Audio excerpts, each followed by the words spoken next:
గత 2 సంవత్సరాల కాలంగా భూమి మీద ఉంటూ ఇళ్ల స్థలాల కోసం తెగబడి అనేక నిర్బంధాలు, పోలీస్ నిర్బంధాలు, ల్యాండ్ మాఫియా నిర్బంధాలు, అధికారుల యొక్క ఒత్తిళ్లను తట్టుకుంటూ రాష్ట్ర వ్యాప్తంగా 69 కేంద్రాలలో 1,00,000 మంది ఇళ్ల స్థలాల కోసం పోరాటం చేస్తున్నటువంటి పోరాట నాయకులు మీ అందరికీ కూడా పేరు పేరున నమస్కారాలు తెలియజేస్తూ మన పోరాట కన్వీనర్ వీరయ్య గారు ప్రవేశపెట్టిన తీర్మానాన్ని సంపూర్ణంగా బలపరుస్తున్నాం. అదేవిధంగా కొత్త ప్రభుత్వం ఏదైతే అధికారంలోకి వచ్చిన కాంగ్రెస్ ప్రభుత్వం ఈ 2 నెలల కాలంలో మనం వేసినటువంటి గుడిసెలన్నిటి మీద కూడా ఏకపక్షంగా నిర్బంధాన్ని కొనసాగిస్తుంది. కోరుట్ల కానీ, జగిత్యాల కానీ, హన్మకొండ జిల్లాలో కానీ, భూపాలపల్లిలో కానీ, ఇటు మైబాద్ జిల్లాలో కానీ అనేక గుడిసెల్ని నిర్బంధంగా కూర్చున్నటువంటి సంఘటనలు కూడా ఒక పక్క జరుగుతూ ఉంది. గత ప్రభుత్వం డబుల్ బెడ్రూమ్ ఇవ్వలేదు కాబట్టి, డబుల్ బెడ్రూమ్ కూడా ఫెయిల్ అయింది కాబట్టి ఆ ప్రభుత్వం ఇంటి జాగాల కోసం ఎర్రజెండా నాయకత్వాన, ప్రజా సంఘాల నాయకత్వాన మనం భూ పోరాటాన్ని కొనసాగించాం.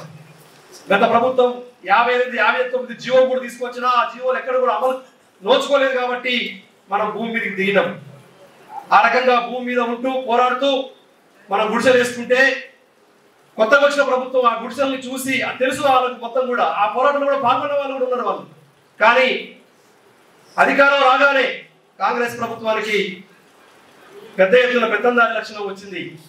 ఇవాళ కూర్చుతామని చెప్పి బహిరంగంగా బెదిరిస్తున్నటువంటి సంఘటనలు కూడా మన రాష్ట్రంలో కొనసాగుతూ ఉన్నాయి.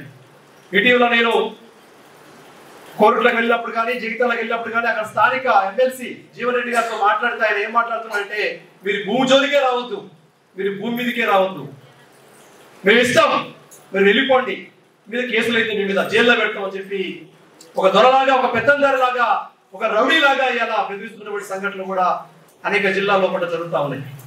కాబట్టి ఈ ప్రభుత్వం మీద కూడా ఏదో ఇస్తారనేటువంటి ఆశలు కూడా కనబడడం లేదు. కాబట్టి మన పోరాటమే మార్గం అని చెప్పి ఈ సందర్భంగా నేను తెలియజేస్తా ఉన్నాను. అదేవిధంగా ఈ ప్రభుత్వం మరొక వాదన ముందు తీసుకొస్తుంది. మేము ఇందిరమ్మ పథకం పెట్టాం, 6 గ్యారెంటీల్లో ఇందిరమ్మ పథకం ప్రధానమైంది, మీరు గుడిసెలు ఎందుకు వేస్తున్నారు, మీరు ఇయ్యొద్దు, ఇందిరమ్మ పథకం ఉంది కదా, దరఖాస్తులు పెట్టారు కదా, వాళ్ళందరినీ మేమే ఎంక్వైరీ చేస్తాం, విచారిస్తాం, మేము అర్హులైన వాళ్ళకి ఇస్తాం, మీరు గుడిసెలు వేయద్దు, వెళ్ళిపోండి అని చెప్పి మరొక వాదన ముందు తీసుకొస్తా ఉన్నారు. ఈరోజు ఈ సందర్భంగా నేను ఈ ప్రభుత్వాన్ని డిమాండ్ చేస్తున్నా, ఇందిరమ్మ ఇల్లు అంటే ఎవరికి ఇచ్చేది? జాగున్న వాళ్ళకి ఇచ్చేది ఇందిరమ్మ ఇల్లు అనేది.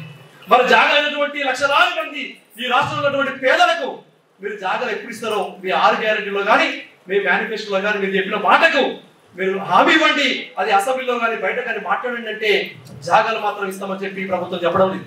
అందుకోసం ఇందిరమ్మ ఇళ్ళ పథకం అంటే జాగున్న వాళ్ళకి ఇచ్చే పథకం. మరి జాగలేనటువంటి 64 కేంద్రాలు ఉన్నటువంటి 1,00,000 మందికి మరి మేము గుడిసెలు వేసుకుని ఉన్నాం కదా, అవే మా జాగలు, వాటికే పట్టాలు ఇవ్వండి, వాటికి ఇందిర పథకాన్ని వర్తింపజేయండి అని చెప్పి ప్రజా సంఘాల పోరాట కమిటీ డిమాండ్ చేస్తుంది. సిపిఎం పార్టీ కూడా ఇదే డిమాండ్ కోరుతుంది. ప్రభుత్వం ముందు కూడా మనం ఇదే ప్రవేశపెట్టాం. కానీ ప్రభుత్వానికి దాని మీద శ్రద్ధ లేదు. కూలగొట్టాలి, తరిమి వేయాలి, కేసులు పెట్టాలి, జైలుకు పంపించాలనేటువంటి ధోరణి చాలా మంది లోపల కనబడతా ఉంది. కాబట్టి దీని వ్యతిరేకంగా మనం పోరాడాల్సిన అవసరం ఉందని చెప్పి కూడా నేను తెలియజేసుకుంటా ఉన్నాను.